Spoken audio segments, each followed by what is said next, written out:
Juges, chapitre 21.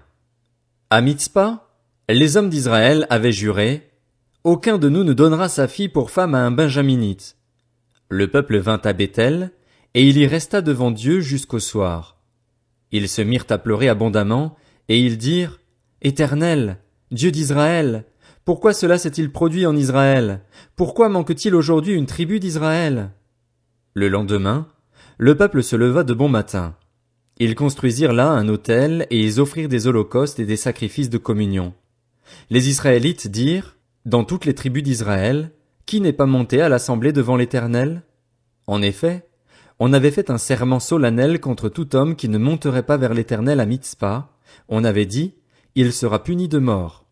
En outre, les Israélites éprouvaient des regrets en pensant à Benjamin, leur frère, et ils se disaient: aujourd'hui une tribu a été supprimée d'Israël. Que faire pour procurer des femmes aux survivants, puisque nous avons juré par l'Éternel de ne pas leur donner nos filles en mariage? Ils dirent donc: y a-t-il quelqu'un, dans les tribus d'Israël, qui ne soit pas monté vers l'Éternel à Mitzpa? Il se trouva que personne de Jabès en Galaad n'était venu au camp, à l'assemblée. On procéda au dénombrement du peuple, et il n'y avait là aucun des habitants de Jabès en Galaad. Alors l'assemblée envoya 12 000 soldats contre eux en leur donnant cet ordre: allez frapper du tranchant de l'épée les habitants de Jabès en Galaad, y compris les femmes et les enfants. Voici ce que vous ferez: vous exterminerez tout homme ainsi que toute femme qui a connu le lit d'un homme.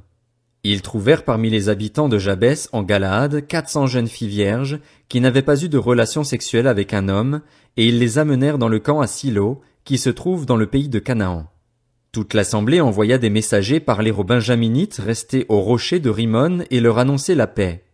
À ce moment-là, les Benjaminites revinrent et on leur donna les femmes de Jabès en Galaad à qui l'on avait laissé la vie. Mais il n'y en avait pas assez pour tous. Le peuple éprouvait des regrets en pensant à Benjamin, car l'Éternel avait créé un vide parmi les tribus d'Israël. Les anciens de l'assemblée dirent: que faire pour procurer des femmes à ceux qui restent, puisque les femmes des Benjamins ont été exterminées? Ils ajoutèrent: il faut que les rescapés de Benjamin conservent leur héritage. Il ne faut pas qu'une tribu soit effacée d'Israël. Mais nous ne pouvons pas leur donner nos filles en mariage, car nous, les Israélites, nous avons juré: maudit soit celui qui donnera une femme à un Benjaminite. Ils se rappelèrent alors qu'il y avait chaque année une fête de l'Éternel à Silo, qui se trouvait au nord de Béthel, à l'est de la route qui montait de Béthel à Sichem, et au sud de Lébona. Alors ils donnèrent cet ordre aux Benjaminites: allez vous placer en embuscade dans les vignes. Vous ferez le guet et, lorsque les filles de Silo sortiront pour danser, vous sortirez des vignes, vous enlèverez chacun une des filles de Silo pour faire d'elle votre femme, et vous repartirez dans le pays de Benjamin.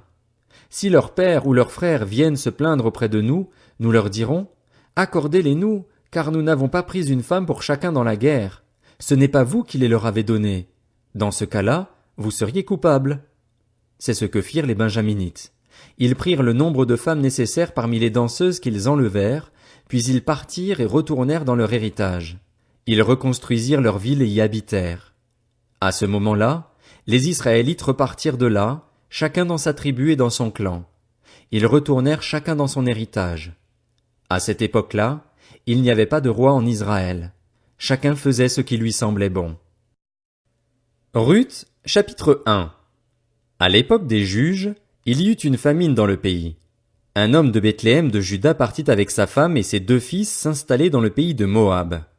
Le nom de cet homme était Elimelech, celui de sa femme Naomi, et ses 2 fils s'appelaient Machlon et Kiljon, ils étaient Éphratiens, de Bethléem en Juda.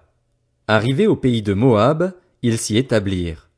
Elimelech, le mari de Naomi, mourut et elle resta avec ses 2 fils. Ils prirent des femmes moabites, l'une s'appelait Orpa et l'autre Ruth, et ils habitèrent là environ 10 ans. Machlon et Kiljon moururent aussi tous les 2 et Naomi resta privée de ses 2 fils et de son mari.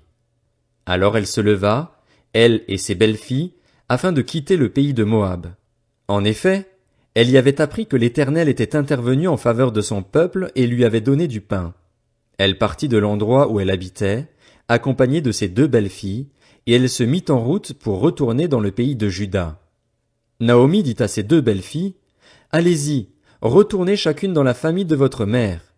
Que l'Éternel agisse avec bonté envers vous, comme vous l'avez fait envers ceux qui sont morts et envers moi. Que l'Éternel fasse trouver à chacune du repos dans la maison d'un mari. Puis elle les embrassa. Elles se mirent à pleurer tout haut et lui dirent, Non, nous irons avec toi vers ton peuple. Naomi dit, Retournez chez vous, mes filles. Pourquoi viendriez-vous avec moi? Suis-je encore en état d'avoir des fils qui puissent devenir vos maris? Retournez chez vous, mes filles. Allez-y. Je suis trop vieille pour me remarier. Et même si je disais, j'ai de l'espérance, même si cette nuit j'étais avec un homme et que je mette au monde des fils, attendriez-vous pour cela qu'ils aient grandi? Refuseriez-vous pour cela de vous marier? Non, mes filles, car à cause de vous je suis dans une grande amertume parce que l'Éternel est intervenu contre moi. Elles se remirent à pleurer tout haut. Orpa embrassa sa belle-mère, mais Ruth lui resta attachée. Naomi dit à Ruth, Tu vois, ta belle-sœur est retournée vers son peuple et vers ses dieux. Retourne chez toi comme elle. Ruth répondit, Ne me pousse pas à te laisser, à repartir loin de toi. Où tu iras, j'irai. Où tu habiteras, j'habiterai. Ton peuple sera mon peuple, et ton Dieu sera mon Dieu. Où tu mourras, je mourrai, et j'y serai enterré. Que l'Éternel me traite avec la plus grande sévérité si autre chose que la mort me sépare de toi. La voyant décidée à l'accompagner, Naomi cessa d'insister auprès d'elle. Elles firent ensemble le voyage jusqu'à leur arrivée à Bethléem. Lorsqu'elles entrèrent dans Bethléem, toute la ville fut dans l'agitation à cause d'elles. Les femmes disaient, Est-ce bien Naomi? Elle leur dit, Ne m'appelez pas Naomi, appelez-moi Mara, car le Tout-Puissant m'a rempli d'amertume. J'étais dans l'abondance à mon départ, et l'Éternel me ramène les mains vides. Pourquoi m'appelleriez-vous Naomi, après que l'Éternel s'est prononcé contre moi, après que le Tout-Puissant a provoqué mon malheur? C'est ainsi que Naomi et sa belle-fille, Ruth la Moabite, revinrent du pays de Moab. Elles arrivèrent à Bethléem au début de la moisson de l'orge. Ruth, chapitre 2. Naomi avait un parent de son mari. C'était un homme puissant et riche du clan d'Élimélec qui s'appelait Boaz. Ruth la Moabite dit à Naomi, Laisse-moi aller ramasser des épis abandonnés dans un champ, derrière celui aux yeux duquel je trouverai grâce. Elle lui répondit, Vas-y, ma fille. Ruth alla ramasser des épis dans un champ, derrière les moissonneurs. Il se trouva que la parcelle de terre appartenait à Boaz, du clan d'Élimélec. Or, Boaz vint de Bethléem. Il dit au moissonneur, Que l'Éternel soit avec vous. Ils lui répondirent, Que l'Éternel te bénisse. Boaz dit à son serviteur chargé de surveiller les moissonneurs, À qui est cette jeune femme? Le serviteur chargé de surveiller les moissonneurs répondit, C'est une jeune femme moabite qui est revenue avec Naomi du pays de Moab. Elle a dit, Permettez-moi donc de glaner, de ramasser des épis entre les gerbes derrière les moissonneurs, et, depuis son arrivée ce matin jusqu'à présent, elle est restée debout et ne s'est reposée qu'un moment dans la maison. Boaz dit à Ruth, Écoute, ma fille, ne va pas ramasser des épis dans un autre champ. Ne t'éloigne pas d'ici, reste avec mes servantes. Regarde où l'on moissonne dans le champ et va après elles. J'ai défendu à mes serviteurs de te toucher. Quand tu auras soif, tu iras au vase et tu boiras de ce que les serviteurs auront puisé. Alors elle tomba le visage contre terre, se prosterna et lui dit, Comment ai-je trouvé grâce à tes yeux pour que tu t'intéresses à moi, une étrangère?